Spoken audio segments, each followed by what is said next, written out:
The day has finally arrived, right? As y'all see on the screen here.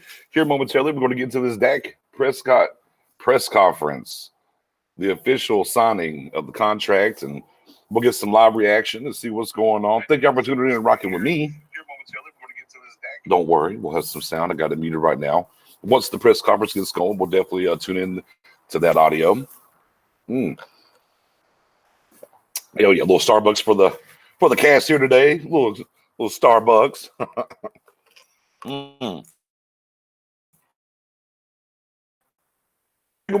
Get asked what to talk about. Obviously, we're not gonna get a whole lot of different things, right? We're gonna hear a little bit of this, a little bit of that. Won't get too deep. But again, man, it's an exciting time for Cowboys Nation. The culmination of 3 years of all that we've went through, right, officially ends today. Like, you'll see it happen. I saw some different people out there talking about wouldn't it be so funny since they had to tag him, they were just trading. I was like, man, these guys are reaching. These guys are super, super duper reaching. Yeah, man. Imagine you're, hey, this is such and such from Chase. Oh, here we go. No, that was about to get going. Hey, this is such and such from Chase Bank with a big deposit, Mr. Prescott. About to go down, man. About to go down. I'm excited. Sad at the same time, it's like, oh, what are we going to talk about, guys? Nah, we got plenty still. We got this draft. Hey, Steven, you going to get busy in free agency? Like I said, you look at the cap number and what Dak has right now, man, you better go get busy. We need a one tech, Dalvin Thomas in line one. But either way, man, exciting times. Once again, as I said, today officially puts it to bed. For the next 3 years, we know what time it is. We know that, Dak Prescott's going to be the ultimate leader of this team. And a lot of fighters out of the way, guys, as well, right? Zeke's paid, Amari's paid, Dak's paid, D-Law's paid. Your heavy hitters are paid. There's no outside stuff now, right? Let's just get to it on the football field, and let's go get after this chase for six, this quest for six, if you will, man. Everybody's paid and done and locked up. Will be interesting, though, to see what we do in free agency now. Tell him, David, it is a glorious day. Indeed it is, man. I mean, I'm truly excited about this. Dirty Parish, what's going on? Appreciate you tuning in, man. And as always, if you're on YouTube, man, make sure you're hitting the likes for sure. Give it a share around the world, Facebook and YouTube, man. That's what we need to see. A lot of likes, a lot of shares. Help grow the channel, help grow the show. Do what we do here. Be go ahead. I got a couple of shares I got to get to real quick myself as we're waiting here on the backside. And as you were saying, that's 66 million, but my goodness, 75 million in 1 year. 75 million in 1 year. Man, it is something else for sure. Especially after everything Dex had to endure and go through over here recently. Man.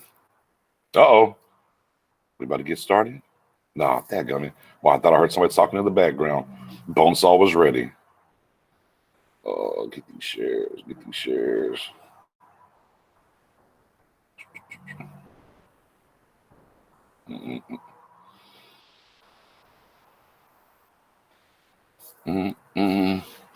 What's going on, Brandon? It's a great day, ain't it, brother? Great day. That was said Bitcoin about to go crazy. Indeed, man. Boom, boom, do. Just bear with me here. Getting a couple things set up, done up. Paying the bills, as they say.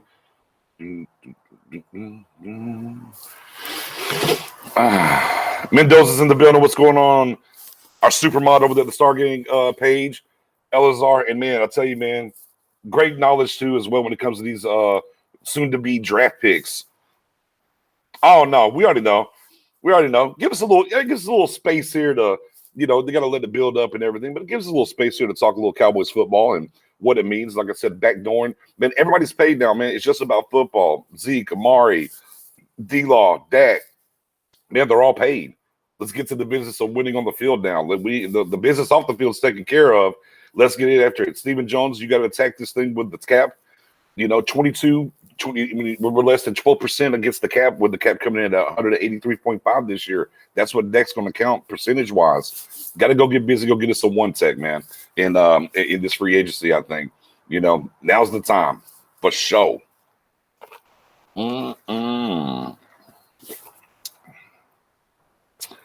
Yeah, Matthew. Yeah, man. How can we not smile about it? It's been a hell of a ride for 3 years, 2 years for sure, with the tag stuff and everything else. Oh, somebody's speaking my language, talking about that draft now. Now y'all know I'm a Team Pitts guy, but hey, I think Joker's the number one defensive guy for me on the board right now. I know a lot of people are going to talk about these different cornerbacks and different things, but I tell you,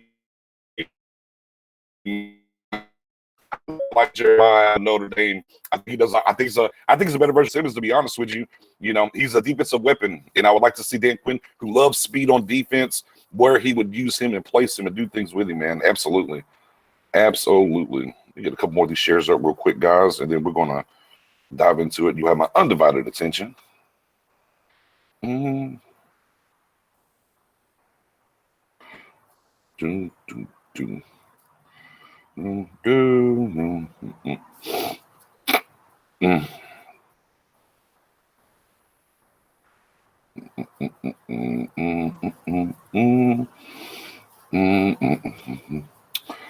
oh man, what a day.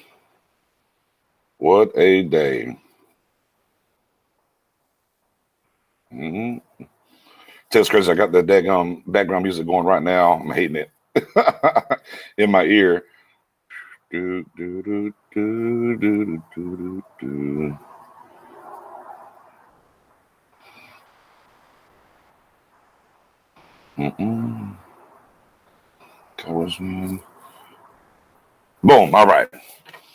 All right.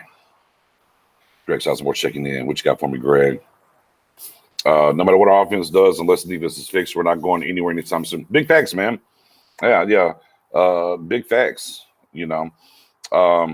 The question there was also, Greg, I'm going to backdoor this question here. Colin was talking about the belief that Dak got literally everything he wanted. I think it's a win-win. I think on the surface, it looks like Dak won a whole lot.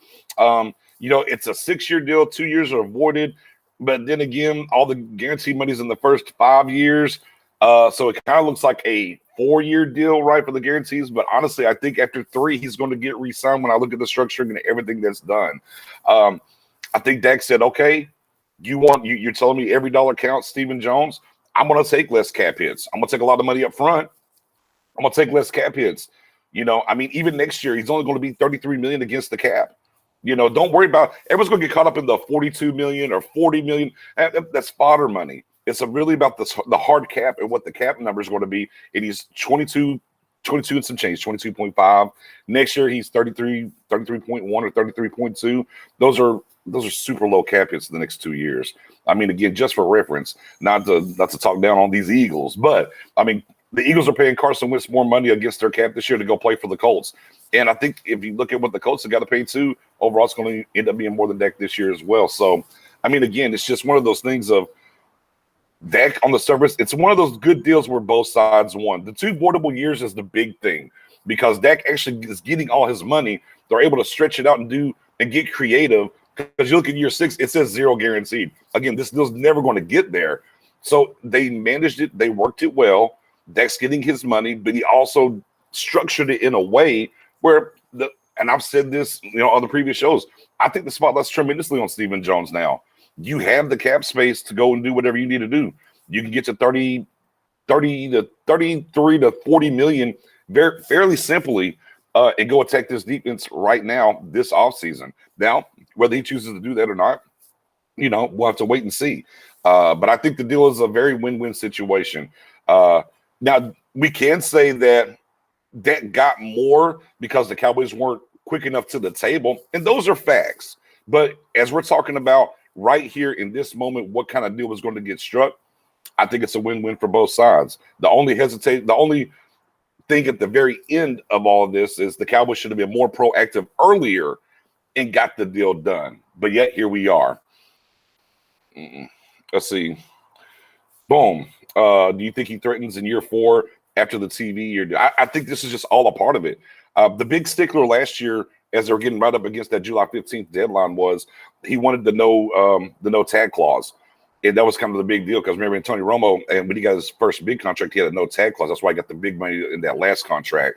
And that was kind of the biggest thing this round too, was he wanted to have that no tag clause. The big money's coming. Everybody knows that. That was part of the reason why he wanted the shorter deal, not the longer deal, in order to be able to double dip into the contract money. I mean, who wouldn't, right? So now what you get is the best of both worlds. You get a 3-year window. The cap's going to explode underneath these numbers that he's going to be playing for. And I'm talking about the actual cap hit numbers. And then, hey, if the Cowboys want to walk away in 3-4 years, by all means, walk away. If they say, hey, everything's going according to plan, not a problem. Here's the contract, and we move it forward again. I think there's a lot of wins within this contract that, a lot of people just want to go over the moon, go crazy. But if you get to the brass tacks and understand the business of football and how this thing works, I think it was great for both sides. And I think it also showed what both sides said the entire time was true. They both said they wanted to get it done. And I think the contract reveals that in a lot of different ways, man. Oh, my boy, Cowboys fans only. Hey, brother. Tonight, I ain't forgot about you. And here we go, guys. Let's go and get to the they're walking in.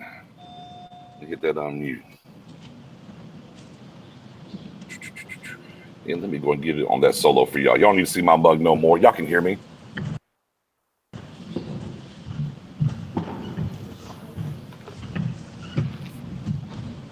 The man of the hour, the big $66 million smile. Welcome, everyone. Appreciate you coming out here. It's a very exciting day for us for a lot of different reasons. I don't know if Scott has explained the procedure to you, but we're going to kind of work in the same rotation that we did throughout the whole football season as far as asking questions. And we ask that when it is your time to get up and ask a question, you go to one of the 2 standing microphones in the middle of the room, and Todd will prompt you as to who's next to go ask a question. We won't be able to do anything after the press conference, but we are willing to hang in there and answer as many as we possibly can. So appreciate that. And with that, I'd ask Mr. Jones to lead us off. Okay, great. And before I get started, it's great to see you and great to be here with you. We saved this homecoming for each other for a very special day, but it is good to be back with you, and hopefully this is something that will evolve, and we'll be having many more days that we can get back to business as usual. But be that as it may, I don't know that I've had the privilege to in any way, much less an occasion like today, that have had the gentleman's story that we have with our quarterback. And it has so many aspects to it that go really far before he got to the Dallas Cowboys. And to me, when I think of our game and I think of the Cowboys, I think of the NFL. When I think of the journey that Dak has had to be at this particular spot here today, it's just great that our team and our organization and our fan base can get to be very part of it. What I will tell you is that among your ranks, among some of the great names of the Dallas Cowboys, the Staubachs, the Romos, the Aikmans, as a matter of fact, all but one of our great quarterbacks, except Andy Don, and he wasn't here to weigh in on it, from our fan base. And probably the most important thing, from the organization and the people that Dak has been with over his career with the Dallas Cowboys. There has been no one that I've had the occasion to be a part of, from a player, coach, or otherwise, that enjoys the support about all of the right things that you and I want to aspire to be than Dak Prescott. It was amazing, absolutely amazing. You know that from the very beginning, we have certainly said that our future is with Dak. Amazing. The right things he said. Keenly aware that the process that we've done over the last several years has created, if you will, a conversation and maybe even a life of its own. Don't confuse that. Do not confuse that and the fact that how much I may have, we may have contributed to that. Don't confuse that with how right we think this, how right and how much it's been there from the very beginning. This fits.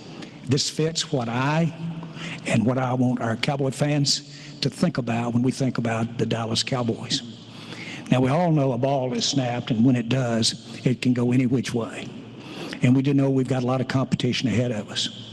But if you're going to start with the fundamentals and you're going to look ahead, then I can tell you that the people that count, from the fan base to teammates to what is inside him and soul, the people that count are all worthy of us sitting here today making this announcement. So with no further ado, probably from the standpoint of him, one of the real easy decisions that I've had to make in my time with the Dallas Cowboys was to have Dak Prescott as a future regarding the quarterback position of the Dallas Cowboys. So with no further ado, here's Dak Prescott. Afternoon. Overwhelmed with so many different emotions right now, from love, from support, from the faith that has just been instilled in me by an amazing organization, from the support that Mr. Jones talked about that so many people came in on my behalf and spoke of.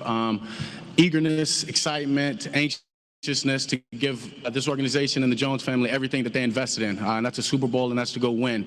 And anybody that knows me, anybody that knows the way I approach life, is to control the things that I control, manifest my beliefs, have faith in that, and go out there and wait for the results to happen. And this deal was no different. As Mr. Jones says, this is the right fit. I grew up a Dallas Cowboy fan. Never in a million years did I imagine not being a Cowboy once I put on this uniform and put on this star. So through it all, through the 2 years, I guess you can say, or more, there was never a slight doubt in my mind that I wouldn't wear the star for the rest of my life. And as Charlotte told me a couple of days ago, is that when you sign that line, you're a Cowboy forever and you can't get out. And I'm excited for that. I'm excited to be here and to never leave. And I'm excited for what this organization, what this team, what the fans are going to get. And I'm excited just to go do it, and just to know that this is my home. I'm not leaving. I'm a Cowboy, and this is only the beginning. Is just so much excitement for everybody that is involved and invested. Outstanding. Questions? Yeah, Jerry, you alluded to it in your opening statement, but I believe this is the most prolonged negotiation you've had with the player since you've owned the team. Can you get into the complex and difficult factors that entered into why this went on longer than so many other negotiations you've had? Well, it went that way because it could. There was never a doubt in my mind when someone say, well, do you have, are you worried that Dak doesn't have his mind on his business and is thinking about his future and the contract? Well, Dak's his own worst enemy there, because Dak is going to think about making the play or doing the right thing at the time. So Dak's ability to basically zone in and focus and take it to the field I knew that we weren't dealing with something fragile, number one. And so he couldn't hide that, or didn't try to hide, but he couldn't hide that at all. I think that it's a mistake to basically, at least it's a mistake in my experience with the Cowboys. When I bought the Cowboys, apart from a lot of other things that were being said, it was very commonly said of how idiot I was for paying what I paid for the Cowboys. And that's not an exaggeration. That's firmly there. Well, I really got screwed. I ended up with the Dallas Cowboys. The truth is, most anything that I've ever been involved in that ended up being special, I overpaid for. Every time, to the end. Anytime I've tried to get a bargain, I got just that. It was a bargain in a lot of ways, and not up to standard. And so the other thing that that our process of getting here from where we were from Dak's rookie deal, I knew that Dak wanted to be here and really no place else. I knew that.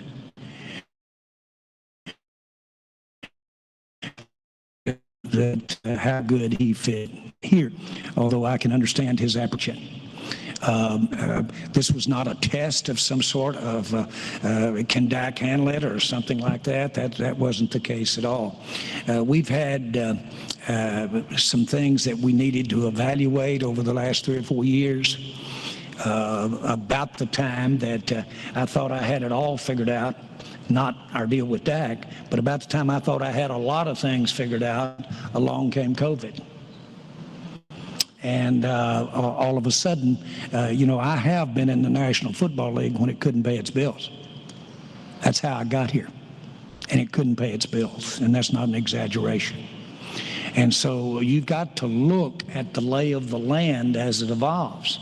And anybody that beginning last year didn't look at the overall lay of the land. So I'm going to blame a little of that ambiguity that happened with the COVID business and what have you on any measure that I might have had about, well, is this, how do we go? And really, how do we structure and how do we plan on going forward? I'm pleased to say that I read someplace where, well, Jerry's got a good feel for where they're going to be on their contracts, and so that's the biggest sign you got. He just signed Dak to a record contract. Well, so be it. Yes. Exactly. I do feel good about our future. I feel great about our future. I don't mind telling you the main reason I feel great is the guy sitting right next door to me right here with it.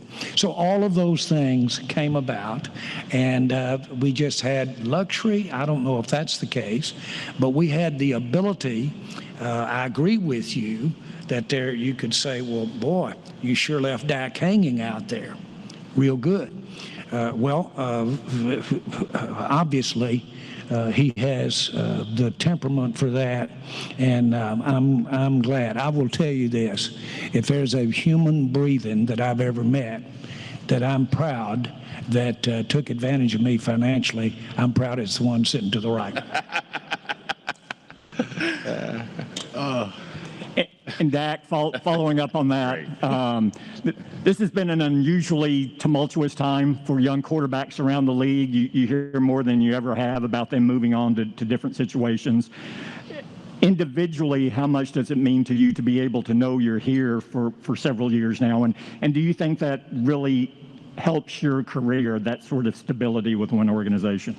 Yeah, for sure. I mean, I think anybody in the NFL, being a Dallas Cowboy, that's going to help your career. To answer that one, and then to move forward, and through this whole time, as I said, I never had any doubt in my mind that I wouldn't be here. I'm a guy that lives and stands and moves every part of his body off the word faith.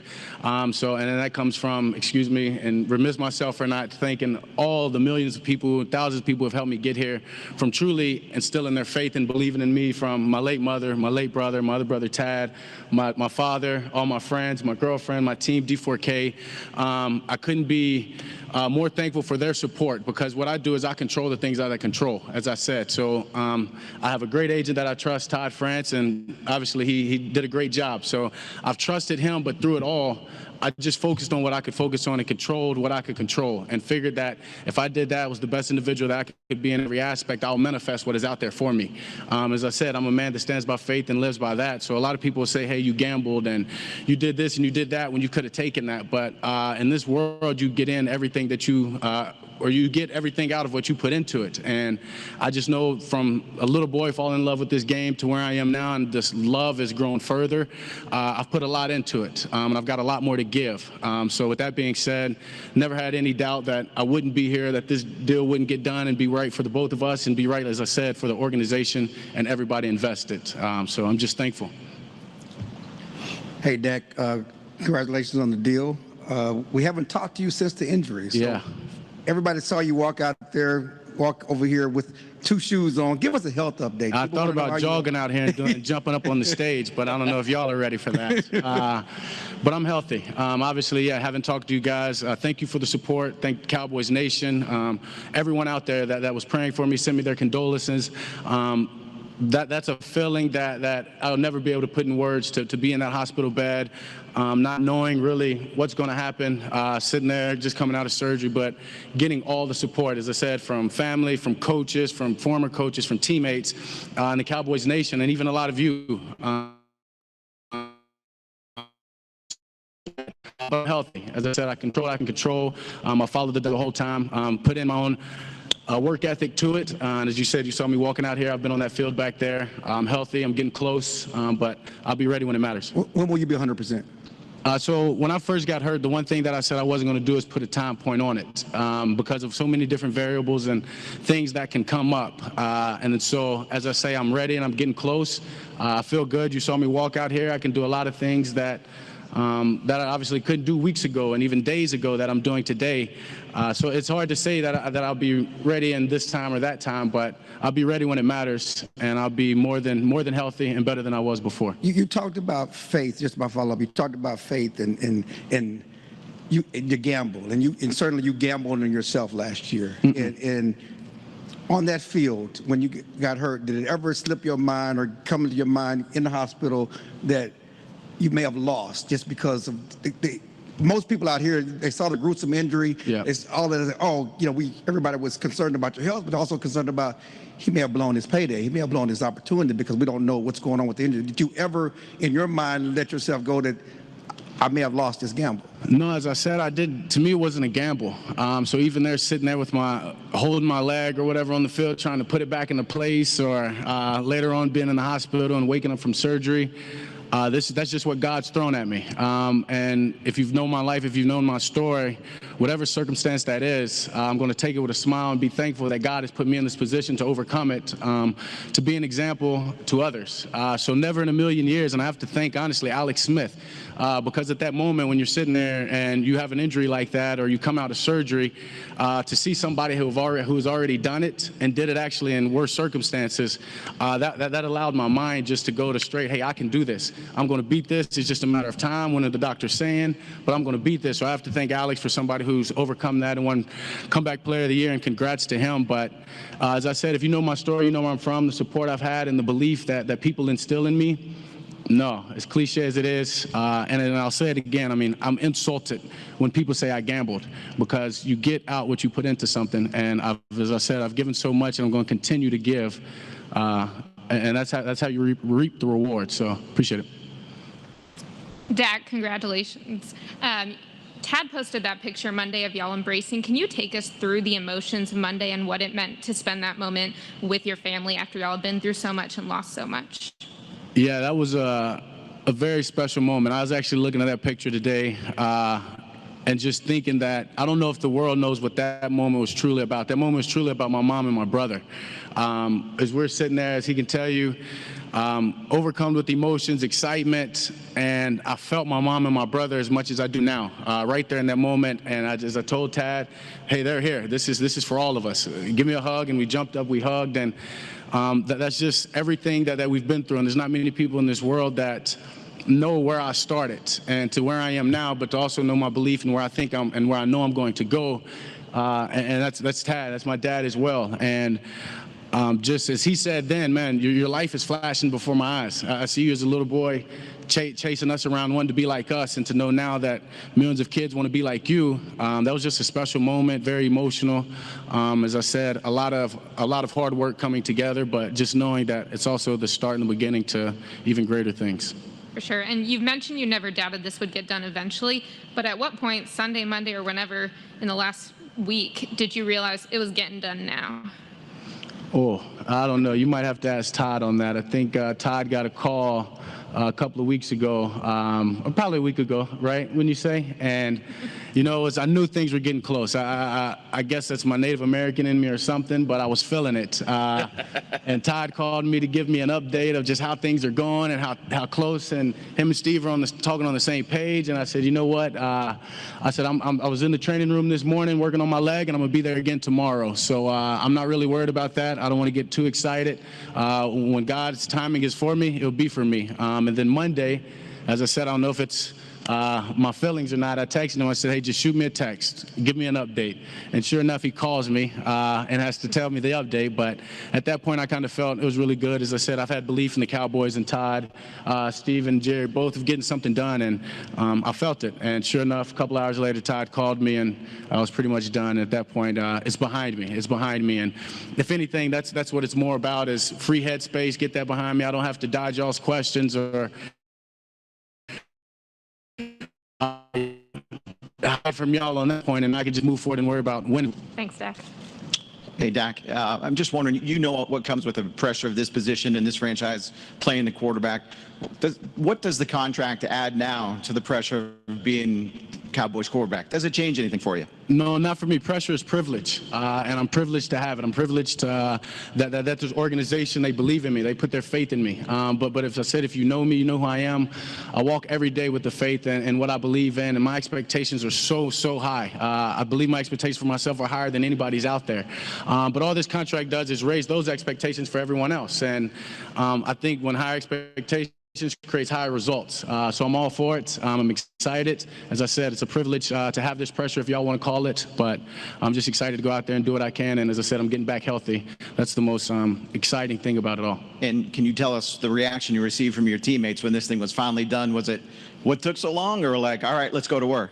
Yeah, just excitement. That's probably was one of the best things, is coming in the next day and just watching all my teammates come in with their different reactions. And it's been great. I mean, as you're in that training room, a lot of injured guys this past year, right? So you're coming in there, you're busting it each and every day, and those guys know what I put into it. I know they know what they put into it. I say for this to be done, it's just reassuring to everybody of where this organization is going to go, and just that we have the pieces here, and we've just got to refine them and go be better. Dak, you talked about mental health and how it was big for you. You've had a lot going on, health, you had a tragedy. How did you deal with everything away from the field? Yeah, I mean, it was tough, but when you have an amazing support system, as I said, as I do, that allows everything to become easier. You have people to lean on, you have people to talk to, you have people to count on, and that's what, if you're dealing with mental health or you have something that is a struggle, that's what you have to do. You have to be vulnerable, you have to talk, and I just have an amazing support system that I'm able to do that with, whatever it is. And for that, I wouldn't say I was ever any down or ever in a position. I mean, obviously, when you're watching a football game and you have to elevate your leg, that's tough because that's what you love to do most. That's your passion, and there's nothing you can do about it. But I think that calluses your mind as well, and that just motivates you, inspires even more. That when you get that opportunity, when you get back out there, not to take anything for granted. So, yeah, just thankful for my supporting cast that I never got there. This is for Jerry. If you can expound a little bit more on the potential TV contract and how that might have influenced you to get this done with Dak. Well, I would answer you this way. It's one thing to dwell on taking it out in the form of, let's say, picture a bank account and taking the dollar out. Okay? The most important, not the one, but the exercise that counts the most is putting it in. anybody can almost take it out. Yeah. So you better have your mind and you better have thought of as many things as you possibly can on taking it out. Now think about that just a minute.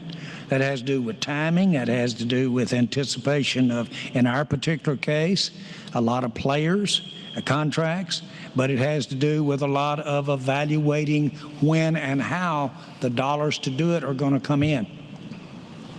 And so one of my jobs is to basically figure out how to make sure it's there when it goes out. That seems simplistic, but that's a big part of it. And so to take this as it should be today and a recognition of what Dak Prescott means to this organization, the highest recognition in terms of financial that's ever been in this organization. Somebody wrote the other day, it was more than I paid for the team to do it. But that was then, this is now. That was then, this is now. Well, getting that pot right in your mind, that's then, this is now. You got to kind of do that in this business 4 and 5 years out. So all of that comes into the equation. We did not have it in my mind reconciled, at least I didn't have it.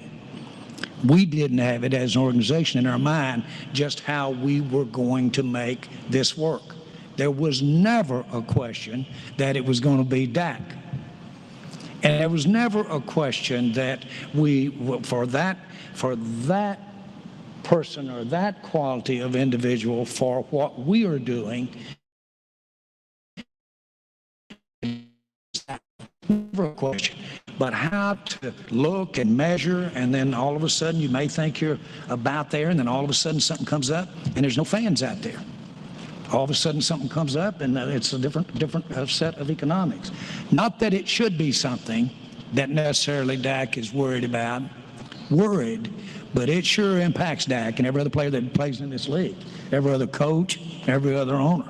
So I'm answering it by saying this, that my job as a part, Stephen sits here and candidly has as good a feel because we've been doing this 30 years, Charlotte, Jerry.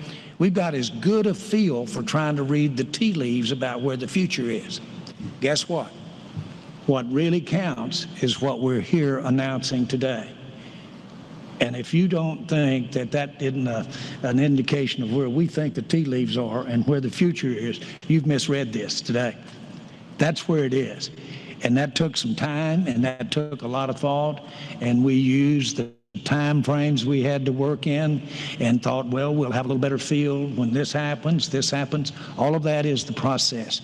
We're lucky because the ultimate decision on this thing is made by a group of people that probably have as good a feel from the time somebody turns a light on in the stadium to the time they turn it off on one end of this country to the other.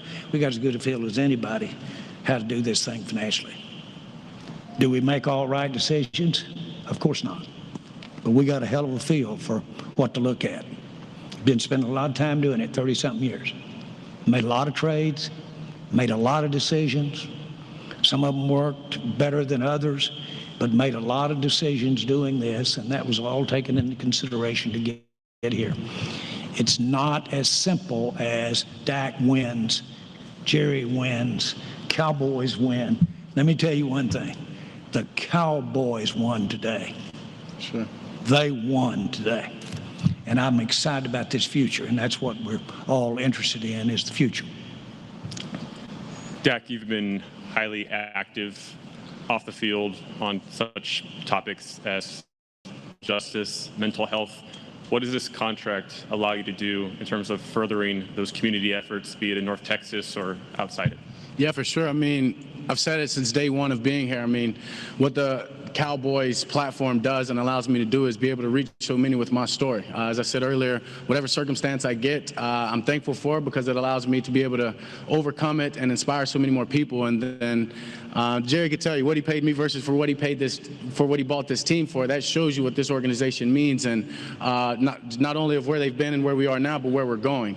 So it's amazing that I can be able to touch so many people's lives and inspire so many people's lives, not just necessarily in Dallas or back home in Louisiana or back in Mississippi where I went to school, but all across the country and all across the world, because the Cowboys' visibility has that chance. And I'm thankful just to be at the forefront of it and to be able to inspire and show so many people that adversity and failure is a speed bump, and that's never who you are, never defines you, but it's only just your route and your, I guess you can say, direction that you had to go in to get to where you want to be. And there's so many ways to get to where you want to be, and I just want to be an example of that. And Dak, following the injury, you made the decision to be a regular at the facility. You rehabbed here, you continued your COVID testing, you were always here by and large. Why was that important for you to do? And then Stephen, how helpful was that to have such a strong feel for where he was in his rehab, being able to monitor it incrementally day by day? Well, I'll speak to the latter question. It was immensely important, and of course we were not necessarily going through this year, COVID, et cetera. And have Dak there every day. I know Coach McCarthy counted on him, talking to him to get the pulse of the team. Our leaders on our team were obviously having long visits with Dak, and just showed me and Jerry all the more how special he is and how many boxes he really does check. I mean, at the end of the day, he's our partner in this, and certainly Jerry and I have to make tough decisions on how we divide up, if you will, the pie. And the right guy has the biggest piece, and he's got the most to gain from us winning. He certainly wants it, I think, worse than anyone in this building, maybe other than the 78-year-old man to my left, who reminds me every day he can't keep putting this off winning a championship. But, he's got everything to gain from this, and Dak does. And the only one probably gains more than him is our family. And certainly we want for his fans and our fans, but having him here and showing that leadership, when he was struggling, he wanted to be out there worse than anybody, helping us work through our struggles on the field. But it's just such a great feeling to see him here healthy and ready to go to work, ready to get a championship for the Dallas Cowboys, and just a special guy, and it's great to be his partner. Dak, lawyer, congratulations on your contract here. You spoke about faith. Even the most faithful man has doubts. What was it like for 2 years to hear the questions from us, to turn on a television and hear debate shows and people question, well, where you rank, what's your worth, is he this, is he that? How did you process that and deal with it? Yeah, I controlled what I control. I didn't watch the TV if that was on. If one of y'all asked me, I've, over the last 2 years, told y'all no comment, respectfully. So I've intentionally moved those conversations out of my headspace because, as I said, that had nothing to do with my decision to become better and to get better each and every day, and all it was going to do was become a distraction. So as I said, I mean, my family knows and my friends know that was never anything that I allowed to be a conversation really in my head, and it's all, to me, it's just about focusing on getting better and winning. And I knew if I did that, controlled what I could, that I had faith that this would get done. And it's just unfortunate at times that your name can be thrown this, you can be painted to be this guy, when all you're worried about is what you can control and be the best you can. And so I was. So there was times that, you hear certain things that you're like, that's far-fetched from who I am or what I believe in or what I stand by, but I'm control what I control, and they'll see it at the end of who I am and what it's about. And just excited, as I said, to get this done and to move forward and to have that behind us and to go win. And this one's for Jerry and Stephen. You guys spoke at Oxnard last year talking about, the pie, and then you're trying to make sure everybody got pie, and there may not be enough pie left. What's left to fix a defense that has problems, that was second to the worst in the NFL and running football against the run last year? Yeah, there's left. We've got our plans, and I'll assure you there's left. That is all. That's a big part. You have to sometimes think well, times are going to get better. Do I see a more promising economic future for the NFL? Maybe than others. Okay, I've seen that said. This tells you all you need to know about what you think about the future of the NFL. This says that loud and clear. Now we're going to Oxnard. We're going to have training camp. We're going to do it safe. And we're going to have that stadium full. And we're going to do it safe. We had the most out there last year. We're going to do it safe. And if this contract manifests anything, it's our belief that this decision right here is about how we take the next step today and take on off tomorrow.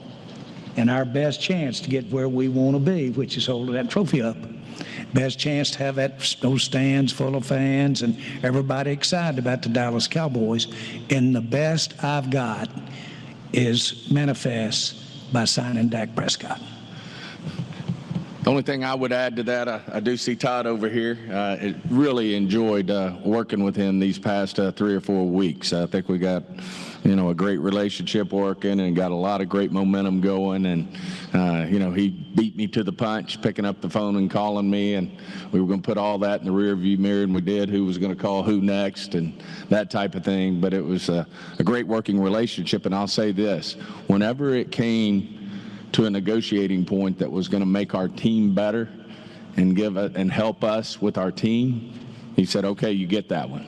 And so what was really important about this deal was the structure. And it does allow us, with his the way we worked his cap situation over the next 4 years was a huge positive for us. And they worked with us really well on that, and that is going to allow us to go out and do some things. Now, Dak's not the only one taking up a big piece of the pie. We've got running backs and offensive linemen and receivers who are also taking up their part as well. But we do believe we can manage through this and really improve our defense. Obviously, the heart and soul of any team is the draft. And I think McClay scouting group, they're going to do a tremendous job, I think, of helping on defensive players. And they got to be open-minded, or you don't get C.D. Lamb if he happens to be sitting there. But at the same time, I think through the draft is obviously a great way for us to improve our team when it comes to the cap. And then, as I said, I think we've got the resources to do under the cap what we need to do to put a defense out there with Dak in the offense to be a championship team. Roger Staubach told me that years ago, I said, Roger, do we want a mobile quarterback? Guy you set the tone for, move around when it all breaks down, still get a play, make a play, keep it moving, keep the yard marker moving, or do we want a guy in the pocket? Roger said, I don't have a comment there, one way or the other. Get somebody at quarterback that the players will follow. That's the biggest thing of all. Get them that the players will follow. So I have had that in my mind for the last 5-6 years. And that's been loud and clear, and not that Roger has all the answers, but he sure is a good one to talk to from time to time. And of course, he endorses this guy with his first and second and third breath when you're talking to him. So we in my mind have made a very significant decision here to build and put it together with the guy to my right. And it's not a dicey bet at all, but it's going to take everything we've all got, because you can't have it all. And so we're going to have to get out there and use the inspiration that having him as quarterback caused some of us to play above our game. And so we're going to be going with some guys that didn't know they had it, but all of a sudden they found out they had it in the fourth quarter, that type of thing. All of that's good. We believe in that very much. Those nuances that we've heard about, the debate about Dak. And I've said this all along. I'd kill somebody if they put me through what the guys go through in a draft when they look at their backgrounds and check everything, every neighbor, every friend they ever had. I'd shoot somebody that had that information on me. But anyway, Dak gets that kind of scrutiny. He gets that when it's there. And we're going to find those guys, and we're going to find it with inspiration over here with the guy to our right. I'm convinced that based upon what I know about the future financially, I'm convinced we can put together a team around Dak. We've got the makings. We've got a great coach that would have left this place, figuratively, maybe left this place had Dak not been sitting here today.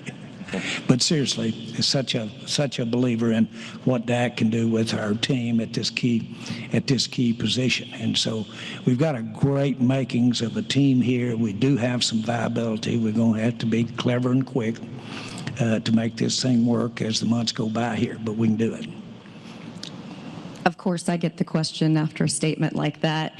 It does sound like you got a better sense of what the landscape financially is going to be for the NFL. When was that, and did that make it easier and make you more anxious to get a contract to Dak before he hit the open market next year? I'll answer that for me, and then Dak can answer it there too. The history is there. The history is there.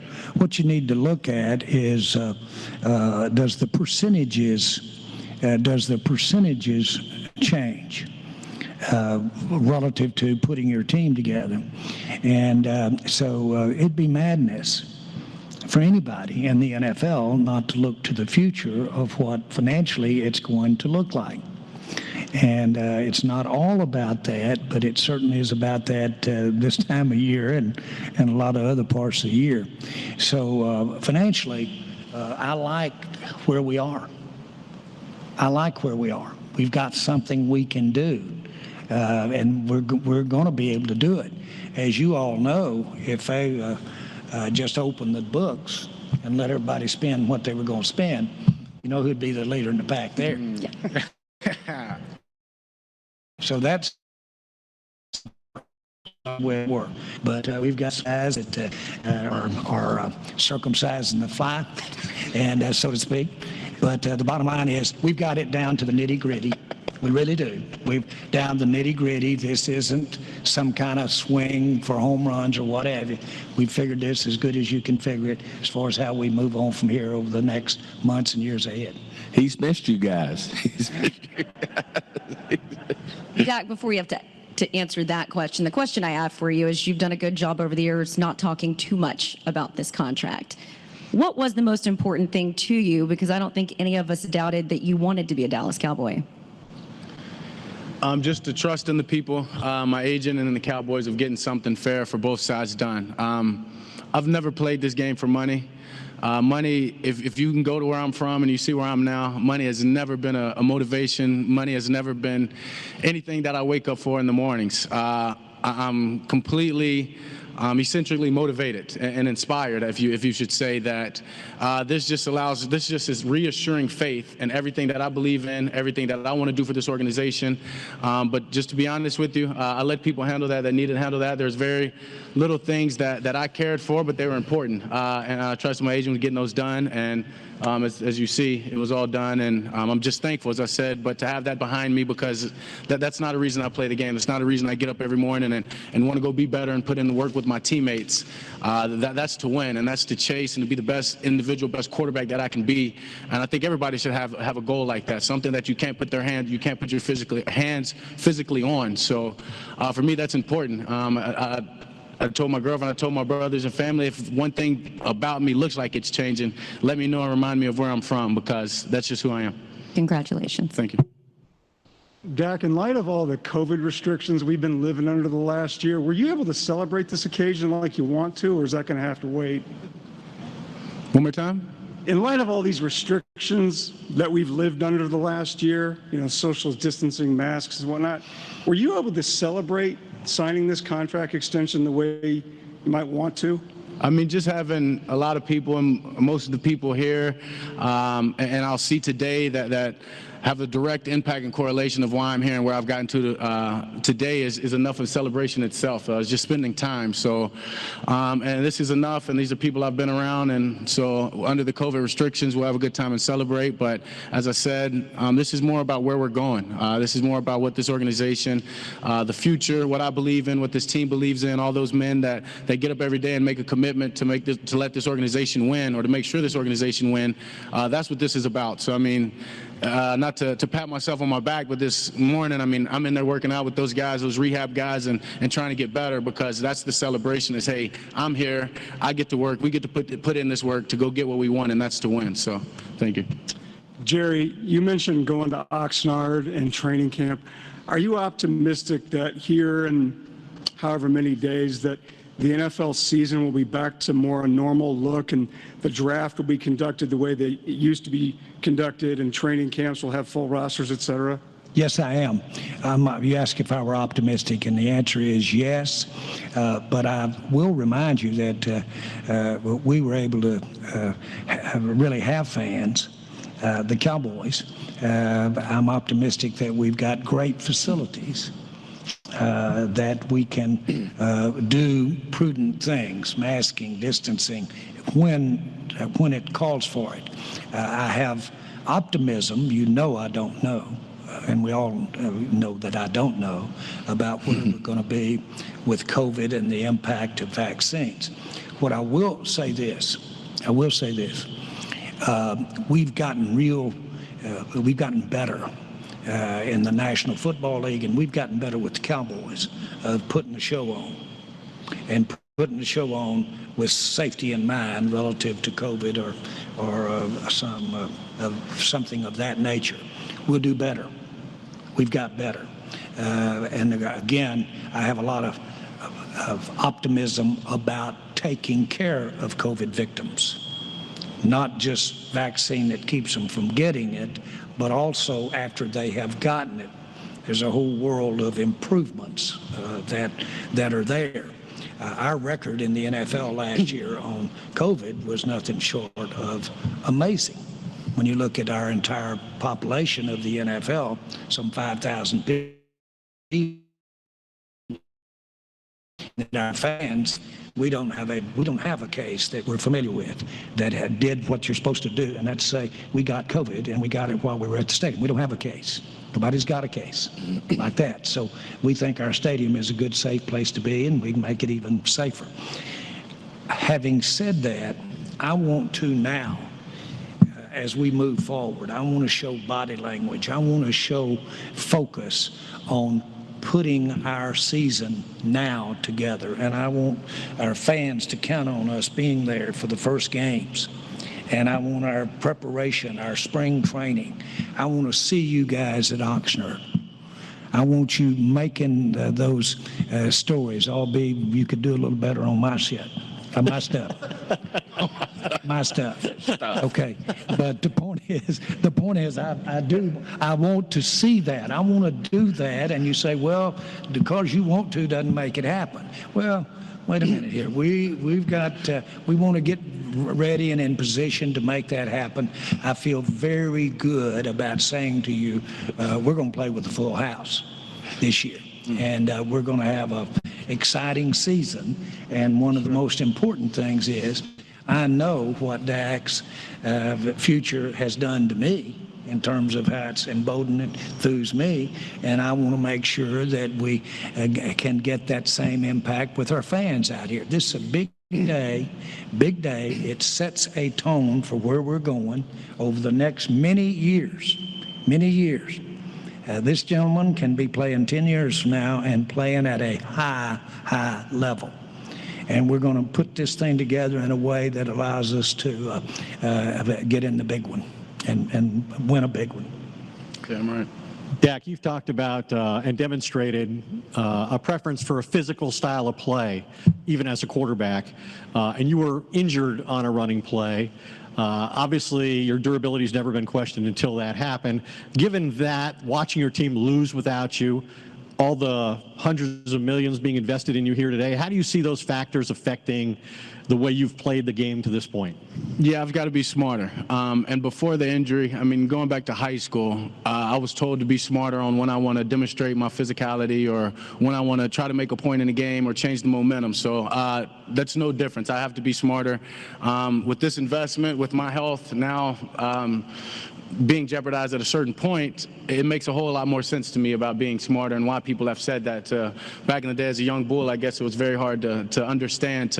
Now, I mean, yeah, to play like that, first down, you're going down, you're sliding, right? But to say that game's on the line, it's a first down, or we're at the red zone and I'm going there, that's who I am, and I don't know if I can ever tone that down, and if I do, then you are changing who I am.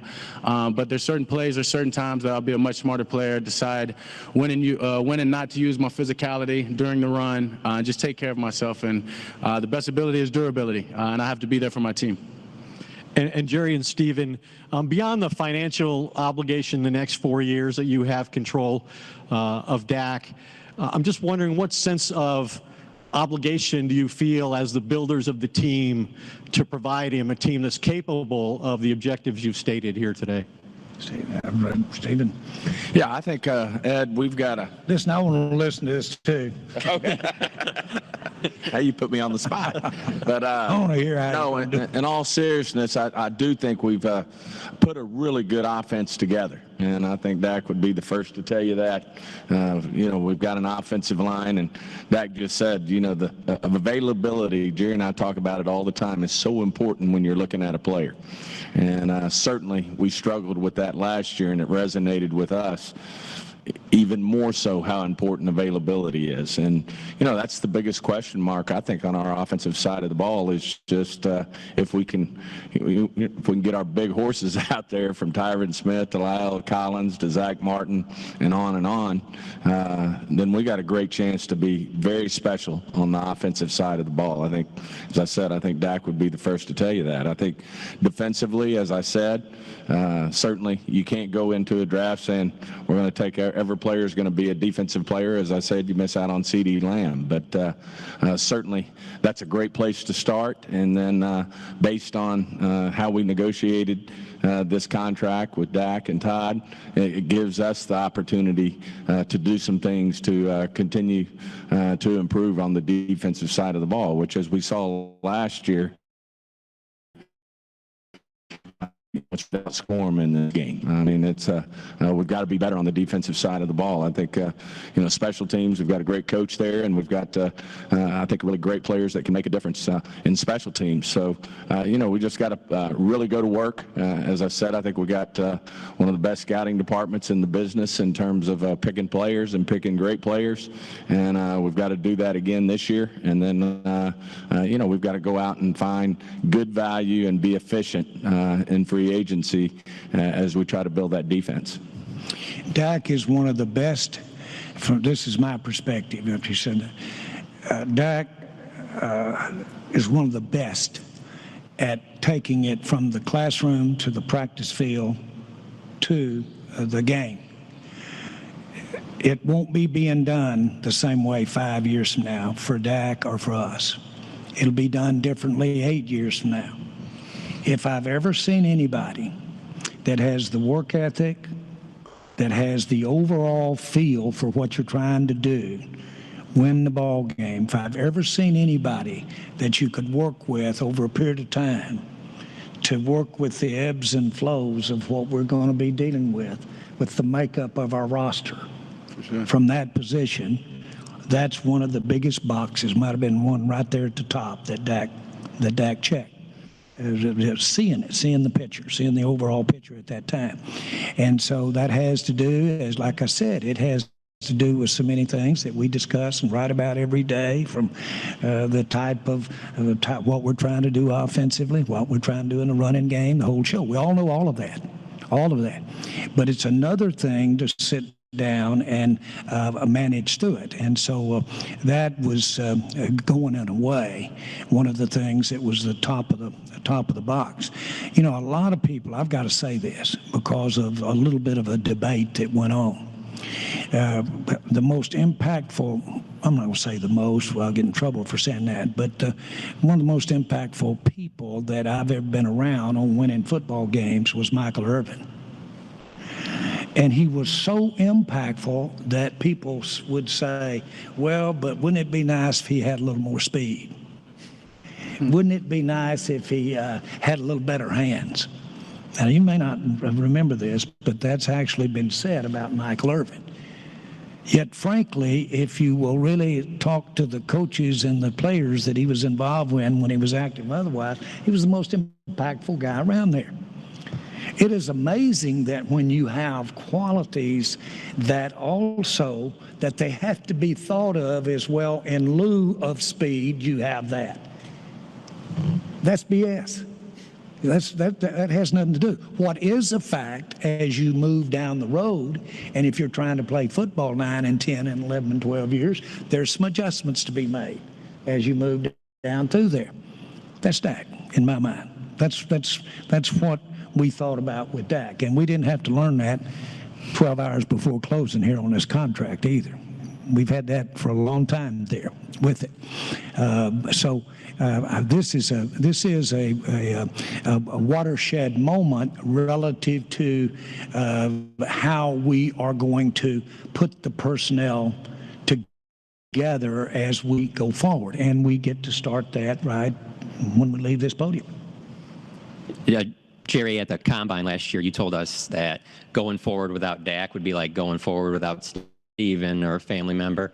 I was wondering if you could just maybe share a story or a moment that you remember of when you knew that, like, we can't go forward without Dak. We're going to have to get this contract done. Yeah, I said that in the sense of we all understand that when we have that family-type relationship, whether it's your father, whether it's your son, what have you, I don't care what hits the fan. One of the options is to be without him. That can't happen. Well, that's my daddy. That's my brother. That's my mama. That's not a thought on the horizon. That was my reply, and how I could have been a little more articulate.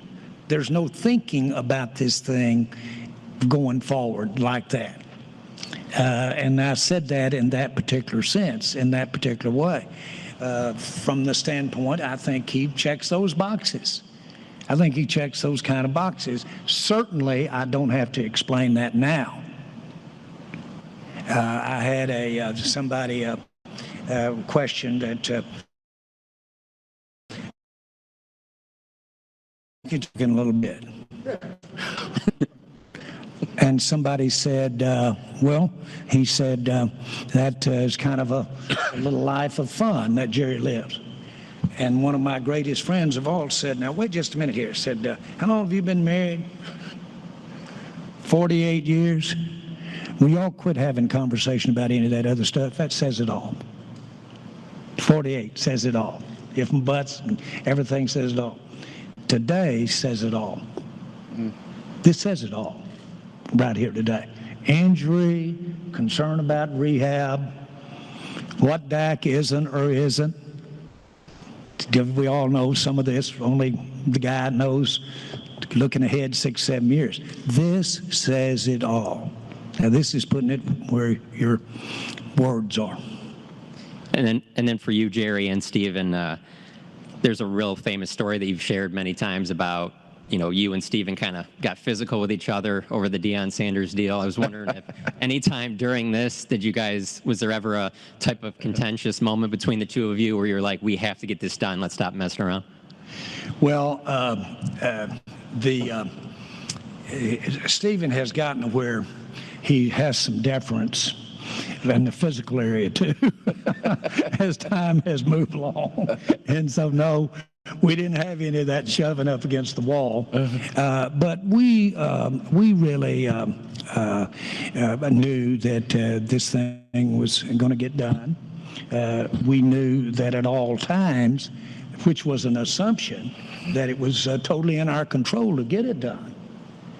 Surely, with my gift of gab and a checkbook, I could talk him into signing something. The latter. The latter. Yes, the latter. So frankly, there was never any doubt that I can recall, Stephen, that you or I had anything about him not being the quarterback of the future. No question. There was never a contentious moment. No, we knew we were going to do the deal, and it was just, as we all know how important these quarterback deals are. I mean, I think someone mentioned earlier, there's so much unknown out there in the quarterback market right now, and you want to get this right, and we're so convinced that we got this right, and you have to get this right, or it really sets you back. And this is, was going to be one of the biggest. We knew it was going to be the biggest deal ever done in the history of the organization, and we had to get it right. And I'm convinced we did. We did it with the right guy, and I think we're going to be successful. Sure. Stephen, I know we're going to be successful. I'll add this. Sure. I'll add this. This thing doesn't have to be dead center perfect either. Hello, Dak. That's not Dak. It can be off center a little this year, a little off center this part of the season. We can not have it this way. The main thing is we've got at the most critical position of all a way to get out there and, okay, we don't have this year. We don't have that. We're having trouble slowing them down. We got a guy here that can understand that and adjust the end that he is involved with. That's called a quarterback. Sure. Dak, we learned back in December, or about the second surgery, I should say, that you had back in December. Can you just speak to what that allowed for you in your rehab process, how important that was to getting to where you need to be come September? So the second surgery was something that was thought upon that might have to happen when the first surgery happened. Obviously, the first surgery with an open wound, you want to get that and eliminate any risk of infection. So that's all that was for the most part. And then we got weeks or a month or so down the road and said, it'd be best if we went in there and did do that now. So as Jerry or Mr. Jones has said, 10 years, 15 years, I can be playing still, right? And not have to deal with something bothering me 8 years or whatever in a short period of time, that we might as well knock it down and get it straight now. While I'm already missing game, I'm already missing time. So that was obviously the thought behind that, and that's what happened. And I was needed. I feel great, as I said. As I talked about earlier, obviously you saw me walk out here, but the things that I'm doing now, the things I did this morning, stuff I couldn't do 2 days ago. So that's the fun part about it, and that's the eagerness that I have just to get back out there tomorrow and see what I can do tomorrow that I didn't do today. Looking at your offense big picture, now that you're signed long-term with this team, when you have CD and Amari and Gallup and Zeke and the tight ends, how can this offense take that next step to even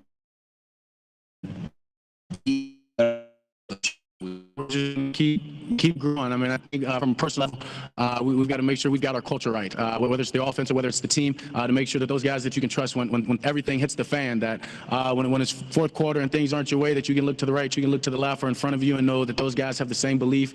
They've put in the same committed time and shared effort and thoughts to get to where we want to be. And so that's what it's about creating right now. We've got all the talent. Those guys have the mindset, but it's about creating that culture that we're a brotherhood, and that no matter what happens, no matter what circumstance the game or life throws at us, we're going to lock arms, get better, and go get our job done and be the best offense that expectations that this organization or the league has ever had. As I said, there's expectations that I have that I don't think anyone can match, and I have huge ones for our offense.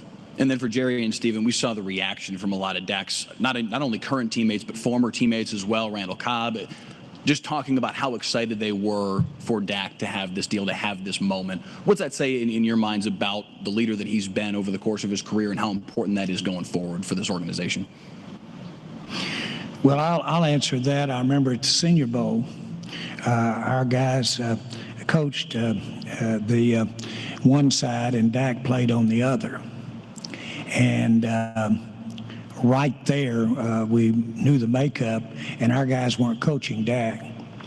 And the end thing we got out of that Senior Bowl was the best quarterback leader that was at that particular point was there. When he visited, one of the coaches came in and said, "It is amazing," said, when old Dax walks down the hall, "it's amazing." The coaches and people had come out and I want to visit how comfortable everybody feels. And boy, he can light it. He lights that up. Now, I say that not to make him be awkward, but he has that type of aura, and but that wouldn't get past the end of the hall if it weren't backed up by everything else you're talking about. Dak played in not just the Senior Bowl, but played a college career, and was about capable of handling physical injury, if you will, as anybody we've ever seen. And I must tell you, we didn't necessarily have that on him or feel like that when we were drafting. But his ability to handle punishment is remarkable. And consequently, every time anybody does something on Dak, they'll probably look in there and say, now, we can get all this calcium buildup taken off, and we can do that because he's been playing with it and never told anybody about it, and get in there and make it go. The main thing about it is that he has shown that those kinds of things are there. I was glad to hear him make the comments that he made about the safety aspect of the thing. Everybody living will want Dak to be judicious in his decision. But when we're out here in a playoff game against Philadelphia, and he takes gets him another 4 or 5 yards rather than skip out, we're going to all be proud he decided to go for it then. Exactly. That time. And so good luck in telling him not to go for it at that particular time. Well, my answer would be that's why I know we got it right. You know, you look at his teammates, you look at people like a Michael Irvin who spent time with him, past great players who had that it factor. They all love and respect Dak. And he's just got an insatiable appetite to be great, to compete, to lead, however you want to put all that in a box, he has that. And that's why Jerry and I are so convinced that we did get this right. And he's only going to get better from here. I think he'd be the first to tell you that, but he's got such an insatiable appetite to want to work and be the best. And he's only going to get better with time, and we look forward to watching it. Hey, Dak, through the process of rehab and the contract negotiation, what have you learned about yourself? That's a great question. I don't know if I've truly learned anything about myself that I didn't know, but maybe double down more. The things that I put out there. Oh, I got a nice there. The things that I put out there and everything is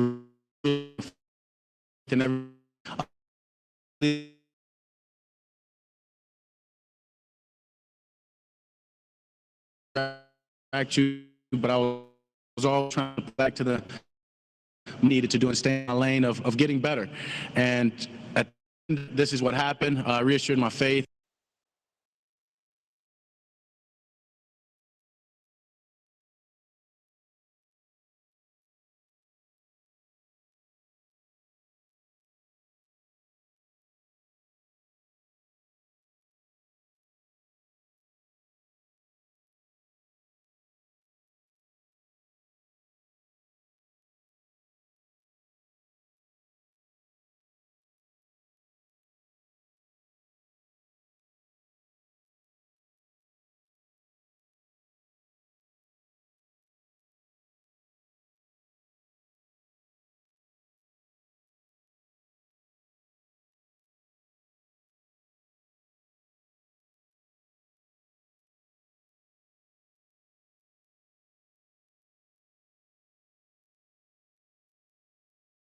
You have a family, you have an organization that says we want you at the forefront. Go do it. Just excited to be on the front end of this, and we'll all be celebrating when it pays off.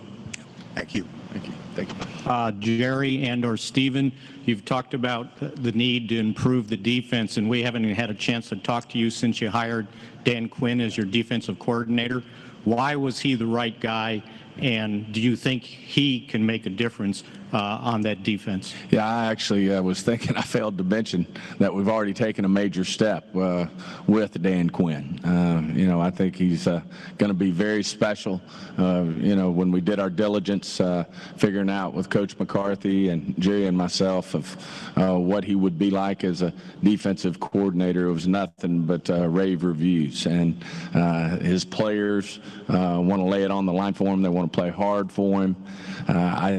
I think we've got a lot of great players on defense, whether it's DeMarcus Lawrence, whether it's Leighton Vander Esch or Jalen Smith, whether it's a Randy Gregory who's up and coming, young guys like Gallimore and Tristan Hill. There's a lot to work with there, and I think he's going to get it out of them. I think he's going to put us and confident in what they're doing, and then if we go do our work in the off season in terms of improving it, I think we're going to check that box. And obviously we got a lot of confidence on the offensive side of the ball, the special teams, and then as Dak said, the most important thing of all is the culture when they win the game, and I think that's going to happen. Quinn, in my view, has some great skins on the wall, and he's got great experience. He is people skilled. When you're around him, he's certainly a dedicated football coach, and he's covered a lot of ground that we got a lot of tape, so to speak. If you were talking about a player, we got a really lot of information to look at to decide how he fits us. He was absolutely perfect for us in this situation to come in here, and he'll be very influential, extraordinarily influential in how we put together personnel and defense. And I think he's got that kind of credibility. And Dak, how's your recruiting skills in free agency? I mean, I can be pretty good. They just need to let me know who we need to get out there. But I've got sort of saying, Coach Quinn, I mean, I've met him throughout the building, and just a guy that just jumps off to you with his demeanor and everything that he carries. But what was most prominent, I guess you can say, and fulfilling to me was hearing the guys that he's coached and former teammates of mine, whether it be Keith Smith or other guys, saying, hey, you're going to love this guy. Reaction of, obviously, he's instilled so much belief in so many guys that he's coached for, to be on the offensive side and know your counterpart, your defense is going to get that belief instilled in them. And as I said, as a guy that lives his life on faith and belief, that there's nothing more nothing means more than that as he's put you out there to go get the job done. So I'm excited to see his leadership and what he does with his defense. You know, Mike McCarthy is obviously a huge proponent of Dan Quinn, and Mike has really explained, shown me some things about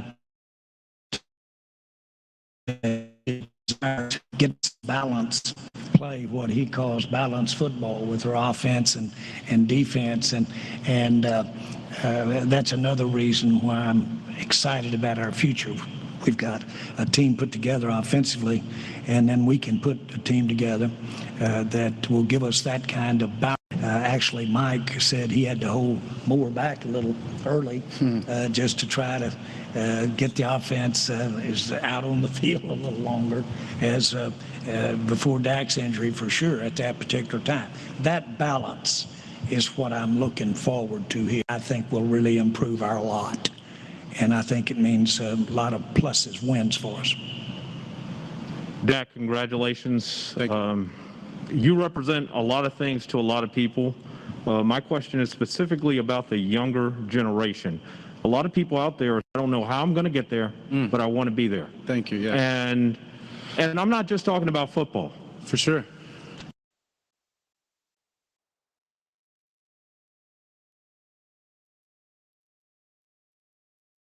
Yeah, I mean, thank you. Yeah, thank you for asking that. as I said, faith, right? Belief, passion, finding what you love, and chasing that. I think the question earlier was asked my decision of, and I think Nick Saban says it best if you want to Google or YouTube it. When you want to be great, there is no decision. It's do things this way or not be great. And that was another reason in wanting to go to the facility. So to all young kids out there, whatever it is that you want to do, whether it's to play this game, whether it's to be an owner one day, or whether it's to be a coach or a reporter, whatever it may be, it's out there for you. It's out there for you. The decision has been made. Take the road less traveled. Roger Staubach saying, right, is take the extra mile and see how lonely it is. But that's the great part about it is, you know, the back end of it. You're going to get everything that you want because everything you put into it will be reciprocated. So for all young kids out there, whatever it is, believe in yourself, have faith, and don't stop till you're there. And it can happen. You can manifest what you want in this world. Thank you, Dak. Thank you. Dak, if you hadn't gotten hurt last season, what would the Cowboys have done? And now that you're back, what do you believe the Cowboys will do this season? Yeah, so I mean, we're going to. We obviously won that game I was in. We're going to win the next one. We're going to win the one after that, so forth, until we'd be celebrating the Super Bowl here in Dallas. But obviously, that's my plan. Is get a parade in Dallas. I mean, obviously, as a competitor, you watch people celebrate, and you watch people do what you want to do. There's not too many more things that lights a fire under you than somebody having what you want. And every year that we're not in the playoffs or we didn't make that run, that's just more fire to it. And you throw on there that I was holding my leg and didn't even have a chance to be out there while guys were doing what was taken away from me. I'm just excited to get out there and show you what this team is going to do. And the next big press conference we have is hopefully in another year after that big parade. So there you go. Thank you. Rich, have we got any other one more business? Oh, excuse me. Oh, I'm sorry. Hey, Dak. Yeah. Still working through it. I think hurry it up here. We're almost done. Yeah, sorry. I know you just signed this thing, but looking at the big picture, it's hard not to notice, you know, this deal is structured that you should have a lot more autonomy next time you have to. I'm just curious how important that was to you, maybe not just as a person, but also as, you know, one of the better young quarterbacks in the league right now. Your question? I mean, you know, a lot there. Sorry. You did this tag game for almost 2 years, and it was, you know, it's something that's been talked about. It doesn't seem like you'll have to do that next time you're available to negotiate a deal. Yeah, I mean, I think any player that's up to negotiation have an obligation to support and represent the rest of the NFL and where this game is going. And I think Mr. Jones just said it. This contract shows where this game is going financially, right? Not just in the quarterback position, but in all the positions.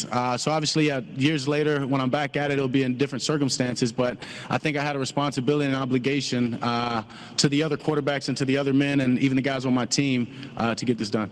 And real quick for Steven, I think I made myself dizzy today trying to think about, you know, how the cap implications and everything with the rollover, and clearly this helps, but I'm just curious, you know, where y'all stand with the league year opening next week, and do you have any more work to do to situate yourself? Yeah, you always have work to do in terms of how we work with the cap. I've got a great team that helps me with that, and obviously helped with this. Need to recognize them, Adam.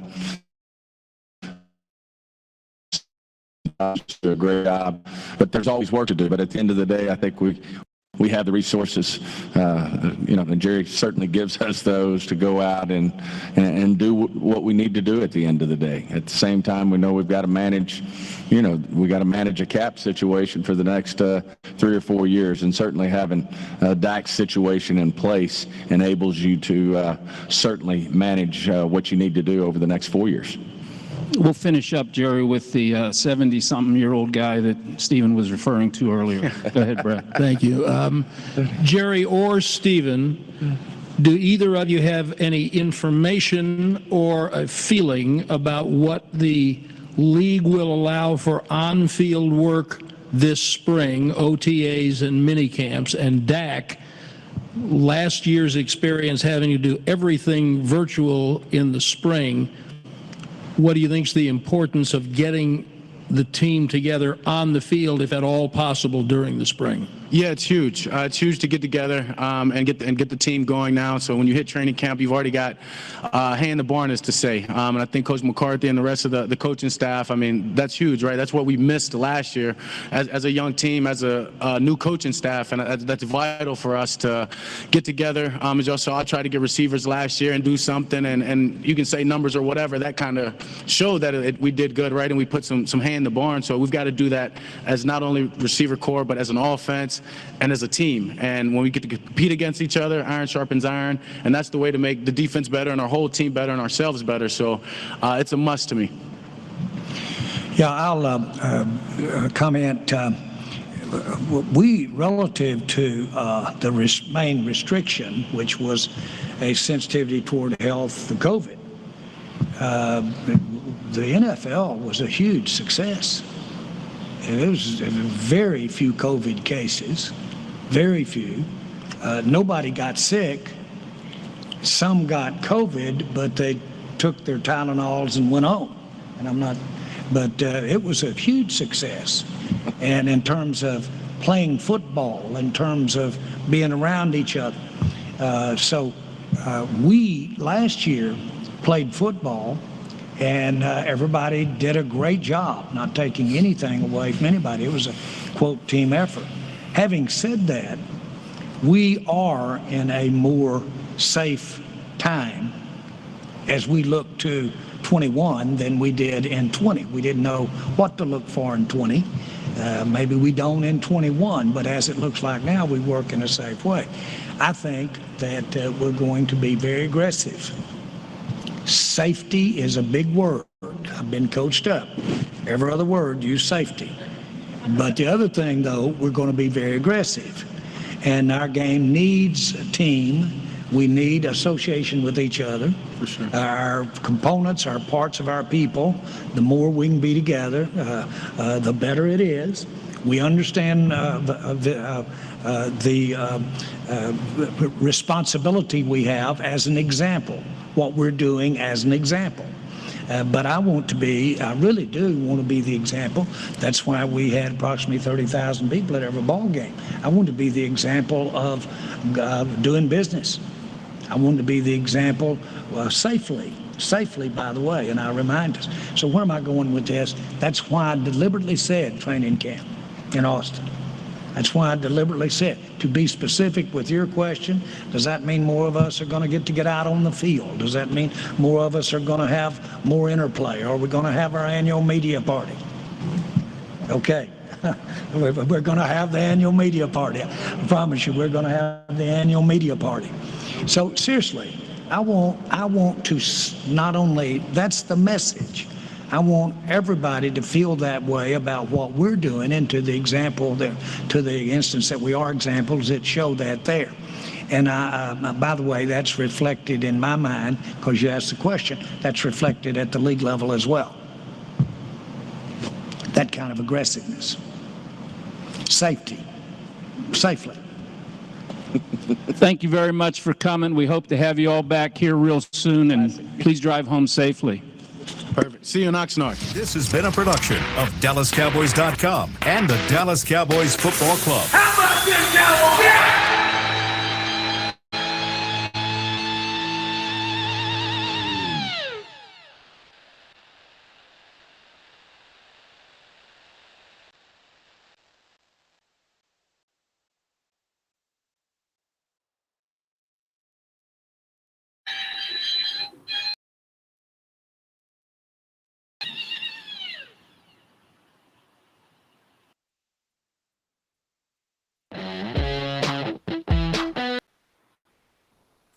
Woo!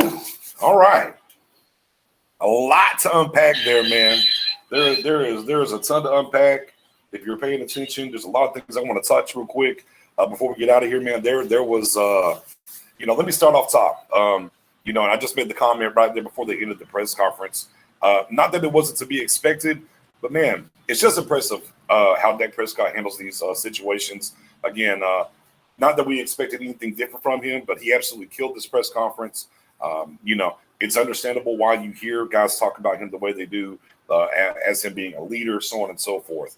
But put that aside for a second. Let's go ahead and put that aside for a second and get to some of these things of the press conference that I want to highlight real quick. Obviously, we're going again tonight, 8 p.m. Central with the Star Game podcast crew. Me, Mary Ellis, Spooney, James might be joining us as well, and we'll break down and talk about this some more.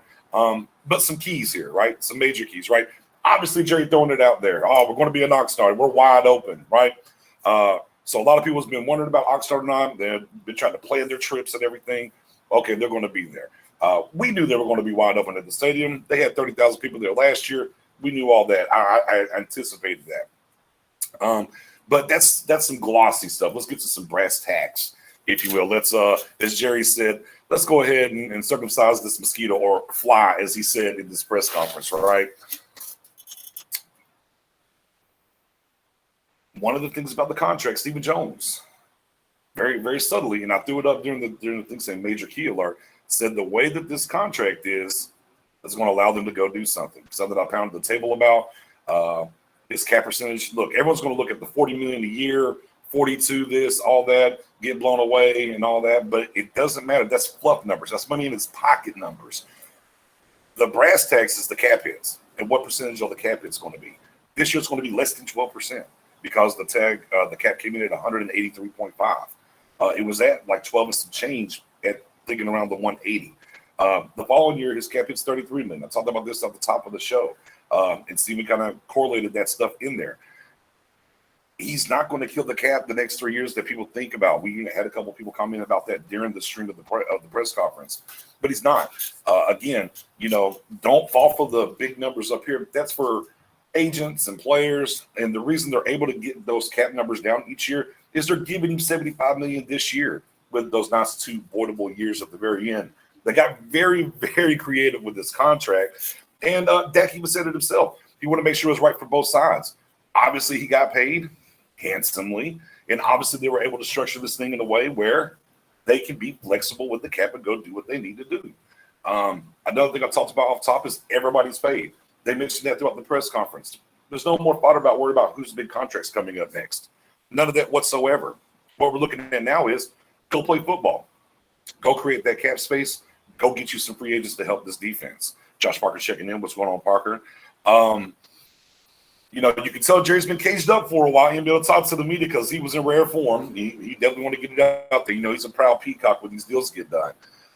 Another major key that we talked about on this podcast, I've talked about a ton on Twitter, is if you stop saying Jerry and say Steven, things will make sense. When the question came about building this team, you watched Jerry and said, oh, I want to hear this as well. And cocked his head and turned to Steven. You heard Todd France pick up the phone and called Steven. Again, Jerry's the mouthpiece. Don't get it twisted. And yes, he is the owner. And sure, I guess technically he could pull rank. He's not going to do it. Steven runs this show, man. Steven says, I have a team to help me with the cap. One of the things I've just been kind of pounding the table about for years now, because everyone say, oh, Jerry and this. Jerry. Man, it's Steven when it comes to these contracts, building this team, making those moves. It's Steven, and you got it right there in your face if you're paying attention. Like I said, you saw Jerry just sit back and cock his head over and say, all right, Steven, I want to hear it. I want to hear it too. So obviously they talked about Dan Quinn, the Raven reviews. We knew that was going to come. State of the Union address, I saw in the comments as well, said Jerry out here trying to get old Hard Knocks. I don't know, maybe. But the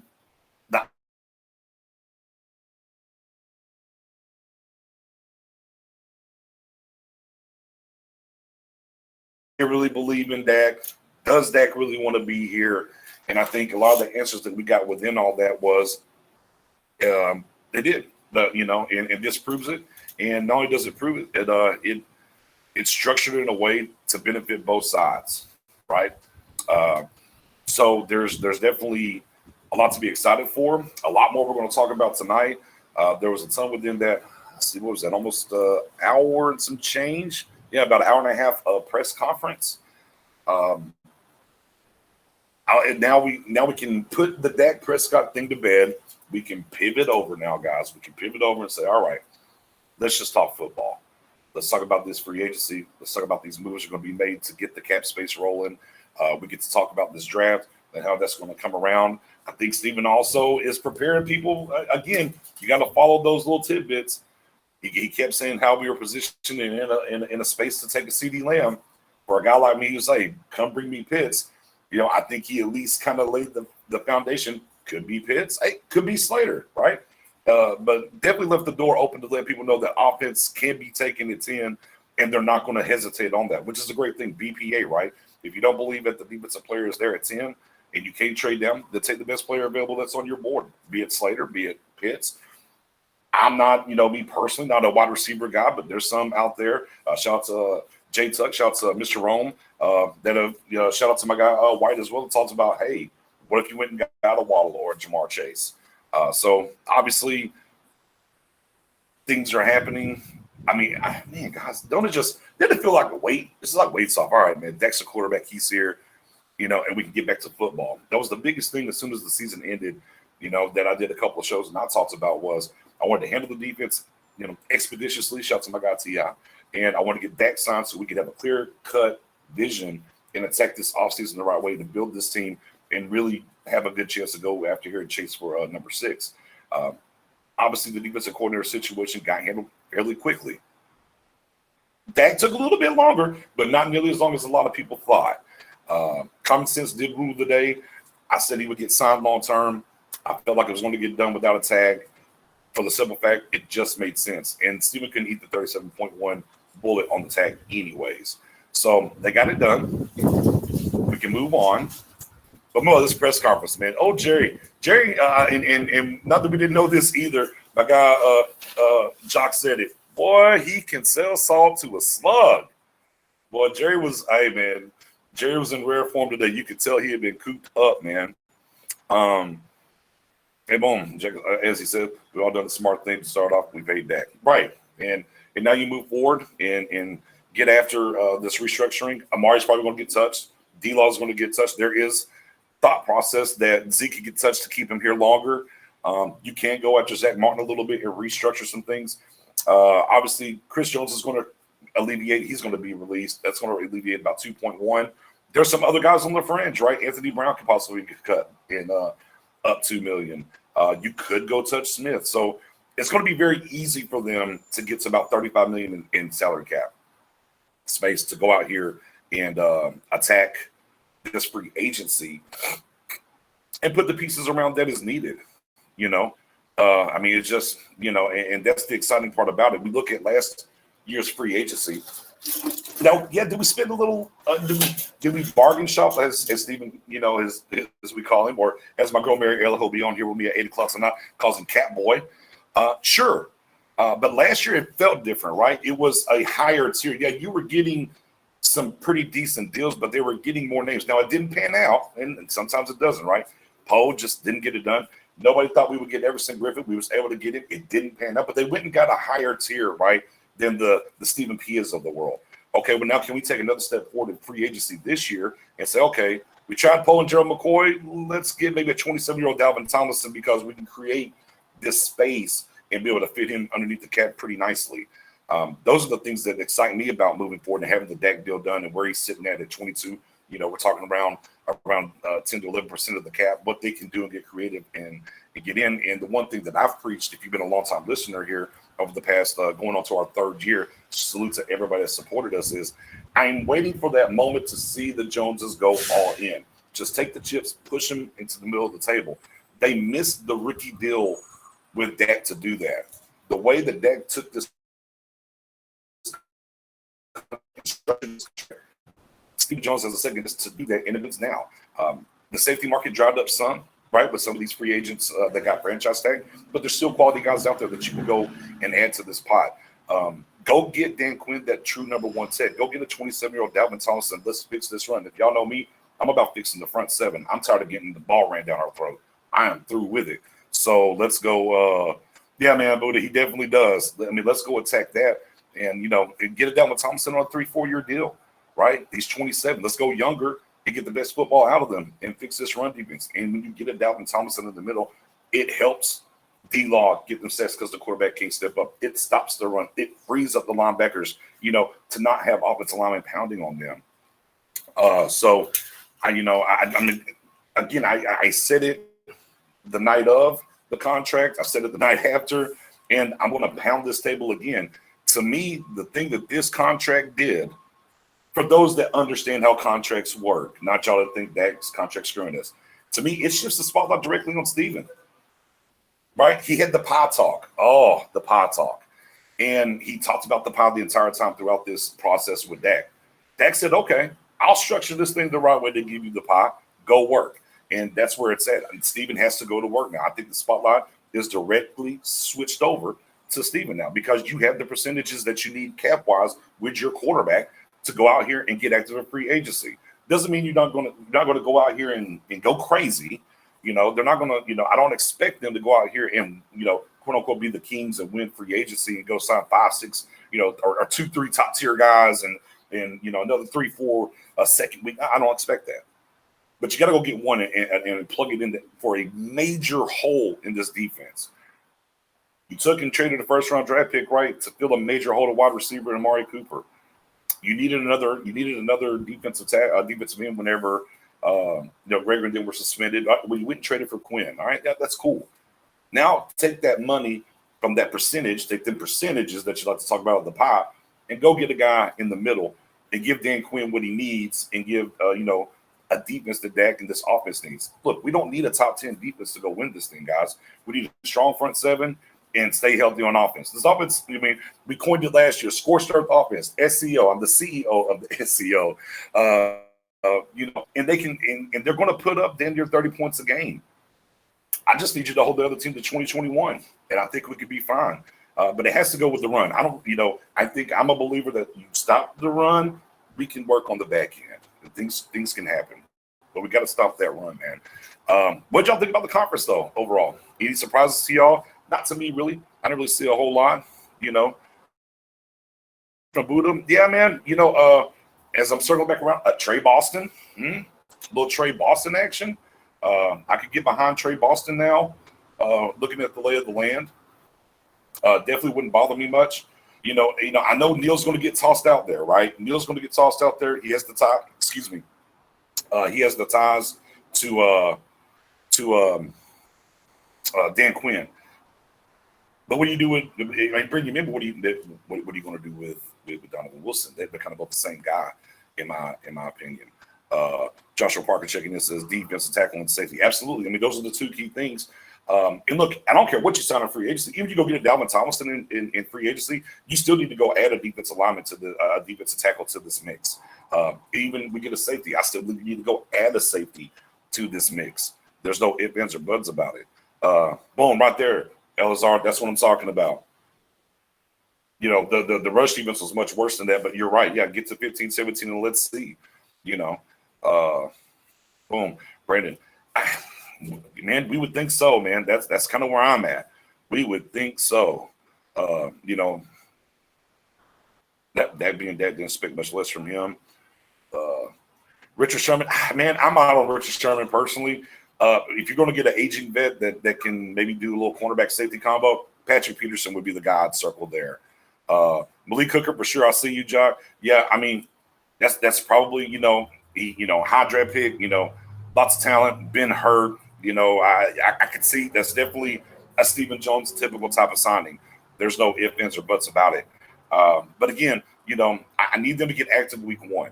That's what really needs to happen here. You put the Dak thing to bed, right? Congratulations, you got it done. It took a while, but this contract is structured in-house to where you can be active in free agency. Say Dalvin Thompson. Jonathan Haynes, right? Apuna Ford. Go out there and attack and get one of these true one-techs that we have here, man. And yeah, that part, man, you are not lying. You are not wrong there. Finally hearing Dak and what he went through, his thought process and everything was definitely refreshing to hear. There it is. Oh, rush defense, 158 a game. See, that's what we got to fix, guys. That's what we got to fix, guys. Right there. And this is my thing. There you go. And the pass. Again, that's why I'm like, bring back Cheeto. It's fine. Like, I am okay. Everyone that's been on the table for that cornerback at 10, I'm like, man, I am good.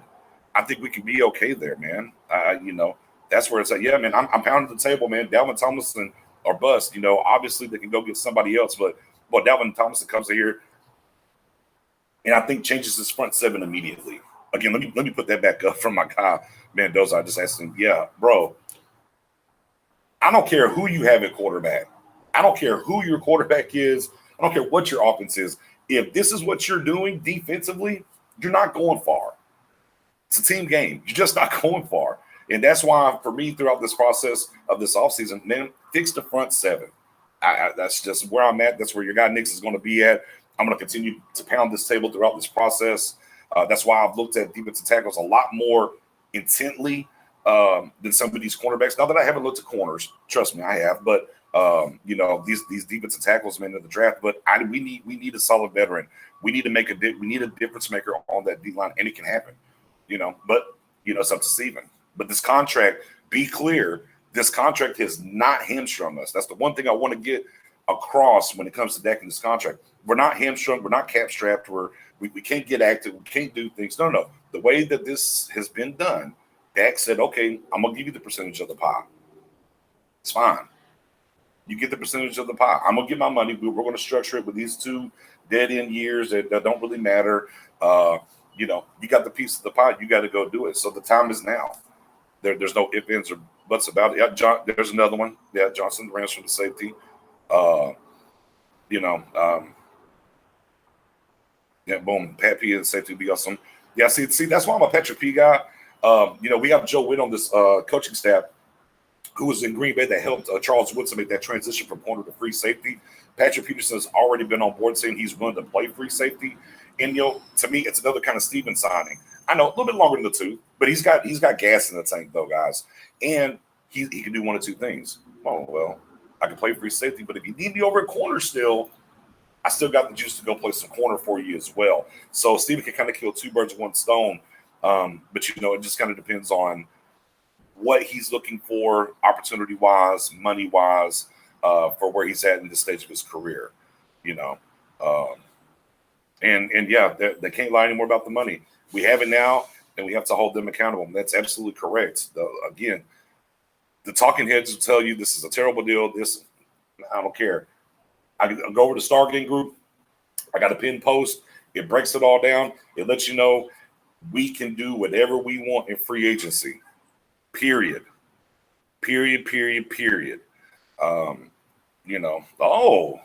Buddha said, feeling a little 2016. Okay. Hey, man, the good vibes are going to happen, man. It's the honeymoon season, man. It's the honeymoon season. I talked about this last year once we got Mike McCarthy in here and everything. I said, man, it's the honeymoon season. Nobody can do any wrong until week 1, and then we'll see how long that honeymoon lasts. And the honeymoon didn't last very long once we got to the regular season. But you're absolutely right, man. Right now, man, it's sunshine and rainbows. Man, we got our quarterback, right? We're in this thing, and now we get the transition and see what they're going to do and move forward, man. It's super exciting. Boom. Bring us up from a guy Mendoza. Pass defense can be okay. It's more of a long-term concern, and with it being a passing league, right? No doubt. I mean, I definitely understand that standpoint, but man, you just, yeah, Rush Shutter, man, I appreciate you tuning in here. I'm actually about to rock out. I got about 9 more minutes. Y'all got any questions? I'm getting out for here at 3:30, but we are back tonight. I want to let everybody know we are back tonight, 8 p.m. Central. Me, Mary, Ella, and Spoonie. Definitely going to be breaking this down. I was on the Starbucks for this. Tonight, though, we celebrate. Man. And we can really, I'm excited about tonight's show because, man, we really get to pivot into NFL football. What's next? Super excited about it, man. So we got about 9 more minutes. What do y'all want to talk about, man? I got to do something. Something that got scratched me up. Throw it out there, and we'll talk to it over the next 9 minutes. Patrick was great. Second for 1. Yeah, exactly, man. He just wanted to move to safety, and he can still do corner, man. Gibson, that's why, for me, I'm definitely, as my guy Law Nation says, I want to bring him in for a cup of coffee, if you will. I want to bring him in for a cup of coffee, see where he's at, see what's going on, and how he feels about being in this defense, man. All right, I'll tell you what. Hold on, you want the calling line right now? Hold on, let me get you squared up, man. I'll go ahead and there you go. I'll go ahead and let you go and get your call in, man. I'm going to get you on here before we get out. Hey, all right, Norton, I see you. I definitely see you. Yeah, that's exactly what I was talking about. Again, off the rip. That's why I kept saying, man, it's Steven. It's not. I've been saying this for years. It's Steven. Like I said, as soon as they asked about building that team, Jerry even said, "Oh, I want to hear this too," and cocked back and looked one time. Oh, snap! What's going on, brother? What's up, BJ? Man, not a whole lot, man. What you got for the people, John? Man, I just really wanted to call you and just thank you. You were one of the people that were calm, that kept us all grounded, saying that this deal was going to get done. And you actually helped me kind of calm down about it too, because I was starting to get very frustrated. But you've been pounding the table, saying that it was going to get done, and I'm glad it got done. It was really common sense. So I just wanted to give you a thank you for that, man. Man, hey, man, I appreciate that, brother. I appreciate that. Like I said, man, at the end of the day, man, we got to read these tea leaves, man. And when it comes down to the tea leaves, it's like, man, sometimes you got to understand common business sense is going to rule the day. And that's really like the last 2 weeks, I really went hard on that standpoint to talk to people. I'm like, look, man, they're not going to eat that $37.1 billion. That's a bullet. They can't do it. They just can't do it. And at the end, and again, as soon as you heard he was rehabbing there, I said, oh, the fix is in. Yeah, me too. And as soon as you knew he was working out, the fix was in. The other day, I was like, that somewhere every day. He got to go somewhere we don't know. You're not going to be rehabbing somewhere you don't want to be at, that when you have a bad blood. So that kind of was like the last, the tipping point for me. Right. Yeah. I mean, it can't be that contentious, as they say. It can't be that contentious, man. But man, it's a great day for Cowboys Nation. I'm glad I got it done, man. I racked me up about $300 on these Dak signing bets. So I'm going to get my collect on. Shout out to Big Game James. He hit me with that tweet real quick. He was like, "You got it." I say, "Hey, man, low key, money aside, man. I'm just glad it's done, man. That's where I'm at, man. Make sure you tune in tonight, 8 o'clock. Brother, got anything else for the people before I let you go?" Yeah, no, that's it, man. I'll tune in tonight on the show, man. You see me in there. All right, 10-4, brother. Yeah, man, and look, I mean, and that's what it was, man. It's just common sense, and that's where I was at, and common sense ruled the day. The other thing about it too is, the history shows you that Stephen Jones is going to fold, right? Stephen Jones is going to fold. Damn it, don't you bring back that Route 33? But I mean, Zeke folded, right? D-Law folded, man, you're going to fold, man. And look, they played their cards and they did what they did. And here we are. So, yeah, man, on that note right there, man, shout out to everybody that was in the chat for the shares and likes. Don't forget, man, if you're on YouTube, please do your boy a favor. Jump over there on Facebook. Jump over to YouTube. Star Game Podcast is the channel. Man, hit that sub button. Hit that like button. You won't miss no content there either. I mean, we got the content on Facebook. We put it over there on the YouTube as well, man. Tonight, 8 p.m. Central, 9 p.m. Eastern. We're going to be rocking, having a good time. And don't forget, man, follow me on Twitter, man. Hey, man, I'm this close to over 500, almost 500 followers on Twitter, man. I'm pretty excited. Your _guy_Knicks, man. Shout out to all my followers over there. We have a good time. Make sure y'all tune in tonight. Hit that sub. And, of course, if you're on the book, if you're in the group, man, we have a Stargate page as well. Man, go like and follow the page, too. Man, shout out to y'all, man. What a great time. See y'all at 8 p.m. with the full